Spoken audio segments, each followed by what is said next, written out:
¿Alguna vez te has preguntado cuál es la verdadera Iglesia de Cristo? ¿Cómo podemos saber si pertenecemos a la Iglesia que Él fundó y que Él mismo dirige? En este video vamos a explorar los argumentos de la Iglesia Católica, que se considera a sí misma como la única Iglesia verdadera y legítima. ¿Serán estos argumentos válidos y convincentes o habrá otras evidencias que los contradigan? Acompáñame en este viaje de descubrimiento y reflexión, y al final del video podrás sacar tus propias conclusiones. El primer argumento de la Iglesia Católica es la unicidad y antigüedad de su institución. Según esta Iglesia, ella es la única que ha existido desde los tiempos de los apóstoles y que ha conservado la misma doctrina y tradición a lo largo de los siglos. La Iglesia Católica afirma que todas las demás iglesias cristianas son derivaciones o sectas que se han separado de ella por diversos motivos y que, por lo tanto, no tienen la plenitud de la verdad ni la autoridad divina. ¿Pero qué dice la Biblia al respecto? ¿Es cierto que la Iglesia Católica es la única que ha permanecido fiel a la enseñanza de los apóstoles? Veamos lo que dice el apóstol Pablo en su carta a los Gálatas, capítulo 1, versículos 6 al 9. Estoy maravillado de que tan pronto os hayáis alejado del que os llamó por la gracia de Cristo para seguir un evangelio diferente. No es que haya otro, sino que hay algunos que os perturban y quieren pervertir el evangelio de Cristo. Mas si aún nosotros o un ángel del cielo os anunciare otro evangelio diferente del que os hemos anunciado, sea anatema. Como antes hemos dicho, también ahora lo repito, si alguno os predica diferente evangelio del que habéis recibido, sea anatema. La palabra anatema significa, según el diccionario de la lengua española, excomunión, maldición o persona o cosa anatematizada. Su origen es griego y significa ofrenda a los dioses o maldito apartado. En el contexto religioso se refiere a la condena o rechazo de alguien o algo que se considera impuro, herético o inaceptable según ciertas normas o creencias. Aquí vemos que el apóstol Pablo advierte a los cristianos de Galacia que no se dejen engañar por falsos maestros que les enseñan otro evangelio diferente del que él les había predicado. Pablo dice que ni siquiera un ángel del cielo tiene autoridad para cambiar el mensaje de Cristo y que el que lo haga sea maldito. Esto nos muestra que desde los primeros tiempos de la Iglesia hubo intentos de corromper y alterar el evangelio de Cristo y que los apóstoles tuvieron que defender la pureza y la integridad de la fe cristiana. Por lo tanto, no basta con afirmar que una iglesia es la más antigua o la más grande, sino que hay que examinar si su doctrina está de acuerdo con el evangelio de Cristo, tal como lo enseñaron los apóstoles. Aquí viene una parte muy importante del video, así que presta mucha atención a lo siguiente. El segundo argumento de la Iglesia Católica es la sucesión apostólica, especialmente a través de Pedro como primer papa. Según esta Iglesia, Jesús le dio a Pedro la primacía sobre los demás apóstoles y le confió las llaves del reino de los cielos, lo que significa que le dio el poder de gobernar y de enseñar a la Iglesia. La Iglesia Católica sostiene que este poder se ha transmitido de generación en generación a través de los obispos de Roma, que son los sucesores de Pedro, y que por lo tanto tienen la autoridad suprema e infalible sobre toda la Iglesia.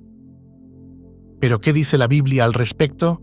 ¿Es cierto que Jesús le dio a Pedro una posición especial y única entre los apóstoles? Veamos lo que dice el Evangelio de Mateo, capítulo 16, versículos 13 al 19. Viniendo Jesús a la región de Cesarea de Filipo, preguntó a sus discípulos diciendo: ¿Quién dicen los hombres que es el Hijo del Hombre? Ellos dijeron: unos, Juan el Bautista, otros, Elías, y otros, Jeremías o alguno de los profetas. Él les dijo: ¿Y vosotros, quién decís que soy yo? Respondiendo Simón Pedro dijo: Tú eres el Cristo, el Hijo del Dios viviente. Entonces le respondió Jesús: Bienaventurado eres, Simón, hijo de Jonás, porque no te lo reveló carne ni sangre, sino mi Padre que está en los cielos. Y yo también te digo que tú eres Pedro, y sobre esta roca edificaré mi iglesia, y las puertas del Hades no prevalecerán contra ella. Y a ti te daré las llaves del reino de los cielos, y todo lo que atares en la tierra será atado en los cielos, y todo lo que desatares en la tierra será desatado en los cielos. Aquí vemos que Jesús elogia a Pedro por su confesión de fe, y le dice que sobre esta roca edificará su iglesia. Pero, ¿a qué se refiere Jesús con la roca? ¿Es Pedro la roca o es la confesión de Pedro la roca? La Iglesia Católica interpreta que Jesús se refiere a Pedro y que, por lo tanto, le da el fundamento y el liderazgo de la Iglesia. Sin embargo, hay otras interpretaciones posibles que se basan en el contexto bíblico y en el uso de las palabras. Por ejemplo, algunos dicen que Jesús se refiere a sí mismo como la roca y que Pedro es solo una piedra que forma parte de la edificación. Otros dicen que Jesús se refiere a la revelación del Padre como la roca y que Pedro es el primer testigo de esa revelación. Otros dicen que Jesús se refiere a la doctrina de que Él es el Cristo, el Hijo de Dios, como la roca y que Pedro es el portavoz de esa doctrina. Lo que está claro es que Jesús no le da a Pedro ningún título especial como Papa, Obispo de Roma o Vicario de Cristo, tampoco le da ningún poder exclusivo como el de atar y desatar o el de perdonar pecados. Estos poderes se los da también a los demás apóstoles, como vemos en el Evangelio de Mateo, capítulo 18, versículos 18 al 20. De cierto os digo que todo lo que atéis en la tierra será atado en el cielo, y todo lo que desatéis en la tierra será desatado en el cielo. Otra vez os digo que si dos de vosotros se pusieren de acuerdo en la tierra acerca de cualquiera cosa que pidieren, les será hecho por mi Padre que está en los cielos. Porque donde están 2 o 3 congregados en mi nombre, allí estoy yo en medio de ellos. Aquí vemos que Jesús les da a los apóstoles el poder de atar y desatar, que significa el poder de establecer normas y disciplinas para la Iglesia y de declarar lo que es lícito e ilícito según la voluntad de Dios. Pero este poder no es absoluto ni infalible, sino que está sujeto a la palabra de Dios y a la dirección del Espíritu Santo. Además, Jesús les promete que Él estará con ellos siempre, lo que significa que Él es el verdadero cabeza y Señor de la Iglesia y que no necesita de ningún representante humano para gobernarla. Esto te lo contaré más adelante, pero antes quiero que sepas que hay más evidencias bíblicas que contradicen la idea de que Pedro fue el primer papa y el fundador de la Iglesia Católica. Por ejemplo, en el libro de los Hechos de los Apóstoles, capítulo 15, vemos que hubo un concilio en Jerusalén donde se discutió el tema de la circuncisión y la ley de Moisés para los gentiles que se convertían al cristianismo. En este concilio, Pedro no actuó como el líder supremo de la Iglesia, sino que fue uno más entre los que dieron su testimonio y su opinión. El que presidió el concilio fue Santiago, el hermano del Señor, que era el obispo de Jerusalén. Fue él quien dio el veredicto final basado en las Escrituras y en el Espíritu Santo y que fue aceptado por todos los presentes. Veamos lo que dice el libro de los Hechos de los Apóstoles, capítulo 15, versículos 13 al 21. Y después que hubo cesado la discusión, Pedro se levantó y les dijo: «Varones hermanos, vosotros sabéis cómo ya hace algún tiempo que Dios escogió que los gentiles oyeren por mi boca la palabra del Evangelio y creyeran.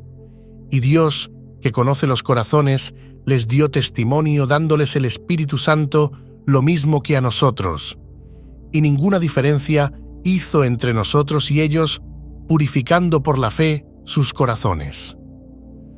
Ahora pues, ¿por qué tentáis a Dios, poniendo sobre la cerviz de los discípulos un yugo que ni nuestros padres ni nosotros hemos podido llevar?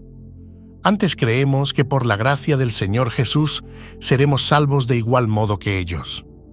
Entonces toda la multitud calló y oyó a Bernabé y a Pablo, que contaban cuán grandes señales y maravillas había hecho Dios por medio de ellos entre los gentiles. Y cuando ellos callaron, Jacobo respondió diciendo: «Varones hermanos, oídme. Simón ha contado cómo Dios visitó por primera vez a los gentiles para tomar de ellos pueblo para su nombre. Y con esto concuerdan las palabras de los profetas, como está escrito: después de esto, volveré y reedificaré el tabernáculo de David, que está caído, y repararé sus ruinas, y lo volveré a levantar, para que el resto de los hombres busque al Señor, y todos los gentiles sobre los cuales es invocado mi nombre, dice el Señor, que hace conocer todo esto desde tiempos antiguos. Por lo cual yo juzgo que no se inquiete a los gentiles que se convierten a Dios, sino que se les escriba que se aparten de las contaminaciones de los ídolos, de fornicación, de ahogado y de sangre. Porque Moisés desde tiempos antiguos tiene en cada ciudad quien lo predique en las sinagogas donde es leído cada día de reposo. Aquí vemos que Santiago reconoce el papel de Pedro como el primer evangelizador de los gentiles, pero no le reconoce ninguna autoridad superior o infalible. Por el contrario, él se basa en la palabra de Dios y en el testimonio del Espíritu Santo para dar su juicio, que es acatado por todos los apóstoles y ancianos. Esto nos muestra que la iglesia primitiva no estaba gobernada por un solo hombre, sino por un colegio de líderes que se sometían a la voluntad de Dios y se respetaban mutuamente. Debemos tener muy en cuenta que la palabra iglesia viene del griego eklesia, que significa asamblea o convocación. La iglesia no es un edificio, ni una jerarquía, ni una etiqueta. La iglesia es el pueblo de Dios, los que han sido llamados por su gracia, los que han creído en Jesucristo como su Salvador y Señor, los que han sido bautizados en su nombre y forman parte de su cuerpo, los que tienen su Espíritu Santo, los que le adoran en espíritu y en verdad, los que le siguen y le obedecen, los que se aman unos a otros, los que proclaman su evangelio, los que hacen su voluntad, los que esperan su venida. Esa es la verdadera iglesia, la que Jesús dijo que edificará sobre la roca de su confesión, la que las puertas del Hades no prevalecerán contra ella, la que Él amó y se entregó por ella, la que Él limpió y santificó, la que Él presentará gloriosa para sí mismo, la que Él dará el reino de los cielos. ¿Te das cuenta de que esta definición de la Iglesia no depende de un nombre o una denominación? De hecho, la Iglesia primitiva no tenía un nombre oficial. Los primeros cristianos eran conocidos simplemente como los discípulos, los hermanos, los santos, los creyentes, los que invocan el nombre del Señor, los del camino, los de la secta de los nazarenos, los cristianos. Estos nombres no eran títulos exclusivos ni distintivos, sino descripciones generales o apodos dados por los demás. Los primeros cristianos no se identificaban por una denominación, sino por su relación con Jesús y su doctrina. Ellos no se dividían en grupos separados, sino que se unían en una sola fe y un solo amor. Ellos no seguían a hombres, sino a Cristo. Ellos no se sometían a tradiciones, sino a la Escritura. Ellos no buscaban la gloria humana, sino la de Dios. ¿Y cómo podemos saber si una iglesia es verdadera o falsa? ¿Por sus ritos, sus dogmas, sus milagros, sus santos, su antigüedad, su popularidad, su autoridad? No. Jesús nos dio el criterio para discernir entre la iglesia verdadera y la falsa. Los frutos. Él dijo: «Por sus frutos los conoceréis. ¿Acaso se recogen uvas de los espinos o higos de los abrojos? Así, todo buen árbol da buenos frutos, pero el árbol malo da frutos malos. No puede el buen árbol dar malos frutos, ni el árbol malo dar frutos buenos. Todo árbol que no da buen fruto es cortado y echado en el fuego. Así que, por sus frutos los conoceréis». Mateo 7:16-20. Los frutos son las obras, las actitudes, los resultados, los efectos, las consecuencias de la vida y la enseñanza de una iglesia. Los frutos revelan el carácter, la naturaleza, la calidad, la fuente de una iglesia.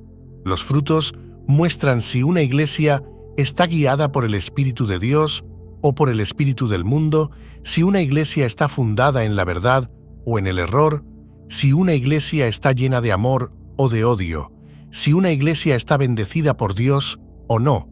La historia está llena de testimonios y evidencias de los crímenes, las herejías, las persecuciones, las guerras, las cruzadas, las inquisiciones y las torturas de la Iglesia católica. Estos frutos no son los de la verdadera Iglesia, sino los de la falsa Iglesia, la cual sucedió durante la dirección del emperador Constantino, el cual hizo que se cometieran actos horribles y se transformara de forma abominable el mensaje de Dios. La Biblia llama a esto la gran ramera, la madre de las rameras y de las abominaciones de la tierra, la que se embriaga con la sangre de los santos y de los mártires de Jesús, la que se sienta sobre la bestia escarlata, la que tiene escrito en su frente un nombre: Misterio, Babilonia la Grande. Apocalipsis 17. Con esto llegamos a un tema muy importante y polémico: la apostasía y la corrupción en la Iglesia católica. ¿Sabes qué es la apostasía y cómo ha afectado a la historia de la Iglesia? ¿Qué doctrinas falsas se han introducido en el cristianismo? Vamos a revisarlo. La apostasía significa abandonar o apartarse de la verdadera fe. Es un pecado grave que conlleva la condenación eterna según la Biblia. Jesús dijo a sus discípulos que en los últimos tiempos habría muchos falsos profetas que engañarían a muchos y que la apostasía se multiplicaría. Veamos lo que dice en Mateo 23:24. Entonces, si alguien les dice: «Miren, aquí está el Cristo» o «allí está», no lo crean, porque se levantarán falsos cristos y falsos profetas y harán grandes señales y prodigios para engañar, si fuera posible, aún a los escogidos. Esto significa que debemos estar atentos y no dejarnos engañar por nadie que pretenda ser el Mesías o tener la verdad absoluta. Solo hay un camino, una verdad y una vida: Jesucristo. Él es el único que puede salvarnos y darnos la vida eterna. Pero, ¿cómo podemos reconocer la verdadera fe de la falsa? ¿Qué criterios debemos usar para discernir entre el bien y el mal? Aquí viene la parte más importante del video: la palabra de Dios. La palabra de Dios es la fuente de autoridad y revelación para los cristianos. Es la espada del Espíritu que nos permite combatir las mentiras y las herejías. Es la lámpara que ilumina nuestro camino y nos guía hacia la voluntad de Dios. Es el alimento que nos nutre y nos fortalece en la fe. Sin la palabra de Dios, estamos perdidos y vulnerables a los ataques del enemigo. Por eso, debemos leerla, estudiarla, meditarla y aplicarla a nuestra vida diaria. Así podremos resistir al mal y permanecer firmes en la fe. Veamos lo que dice en 2 Timoteo 3:17.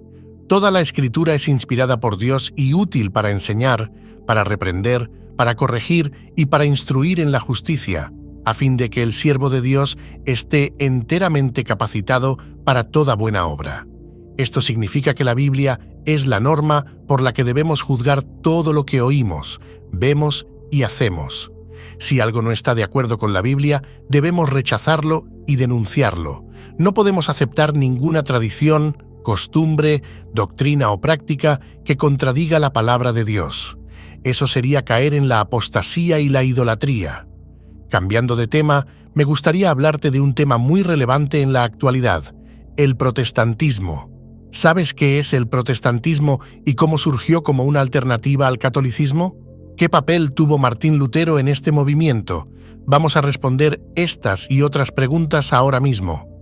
El protestantismo es una rama del cristianismo que se separó de la Iglesia católica en el siglo XVI como resultado de una protesta contra la corrupción y las doctrinas falsas que imperaban en esa época. Los protestantes creen que la Biblia es la única fuente de autoridad y revelación para los cristianos y que la salvación es por gracia mediante la fe en Jesucristo, sin necesidad de obras ni intermediarios humanos. Los protestantes rechazan muchas de las tradiciones, ritos y dogmas del catolicismo, como el culto a los santos, la veneración de las imágenes, la transubstanciación, el purgatorio, la infalibilidad papal, el celibato clerical, la Inmaculada Concepción, la Asunción de María y muchas otras. Pero el protestantismo no surgió de la nada, sino que fue el fruto de una larga historia de resistencia y fidelidad de un pequeño grupo de cristianos que nunca se sometieron al poder y la autoridad de la Iglesia católica. Estos cristianos, que a veces fueron perseguidos y martirizados, mantuvieron viva la llama de la verdadera fe y la esperanza en el regreso de Cristo. Algunos de estos grupos fueron los valdenses, los albigenses, los wyclifitas, los lollardos, los anabaptistas y los moravos.